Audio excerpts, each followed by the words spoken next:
Abavubi bano 18 bakumyala okuli Kimenezi Ngola era nga balagibwako mu muli gaffe agataliko nfuufu ku bbalaza ya Sabbiiti ewedde nga beenyigira mu nvuba embi. Basangiddwa n'ebitimba ebibalirwamu ensimbi obukadde 15 ssaako n'amalobo ebitakkirizibwa mu kuvuba. Tusobola okukozesa amalobo namba 9 agatamenya mateeka oba obutimba namba 7 abagenda ku mbuuta abagenda mu ngege mugende ne namba 5 ne namba 5 kitundu okutuuka ku 6. Teri muntu agenda okukwata. Ebimu ku bintu ebirala bibasangiddwa nabyo kuliko amajambiya ge baali baagala okukozesa okutema abalwanyisa envuba embi aba BMU. Kakati ono bwe batuuka ne bampamba n'abaka ejjambiya ono bano nga be bantaasa ku jambiya ono kuntema bisabadde na jambiya bigambo leka njogere bannange leka njogere abantu we bali wane wabaddeyo tewayambye ko kakanya ababiri ono ne mune yadduse ng'obagamba obutatuuka obulabe obadde bawonyere badde yaki.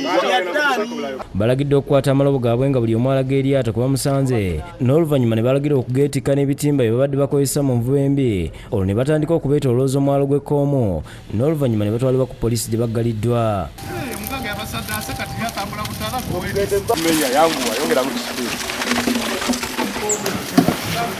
Ebitimba ebikwatiddwa biteereddwa mu kiyumba nga bino bibadde biwera emitwalo 3.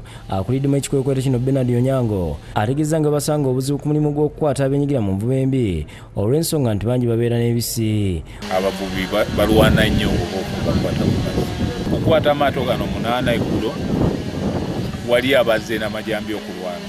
Onyango agambye nti waliwo ekibinja ky'abantu abavumirira nga bagamba nti balina kye bakola wabula n'ategeeza nga bakyeyongerayo nga bakola emirimu gwabwe kubanga tebayinza kukkiriza nnyanja kusaanawo. Bannabyobufuzi n'abantu abalala abatayagaliza omulimu guno ogenda mu maaso bakoze kinene nnyo okugenda ku marediyo nga bakubayo amasimu nga bagezako okutwonoona kubanga omuntu yenna wadde ffe tetulina buyinza bugana omuntu okuwogera n'okusindika meseji ku rediyo. Tetulina buyinza obwo. Omuntu yenna waddembe okuweereza kyaweereza ku rediyo naye ng'ekituufu kisigala kiri mu ground.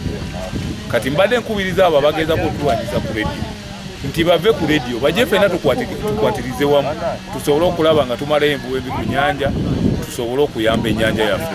Phoebe Nabagereka yakusakidde gwe mu Kulwa Bukedde TV.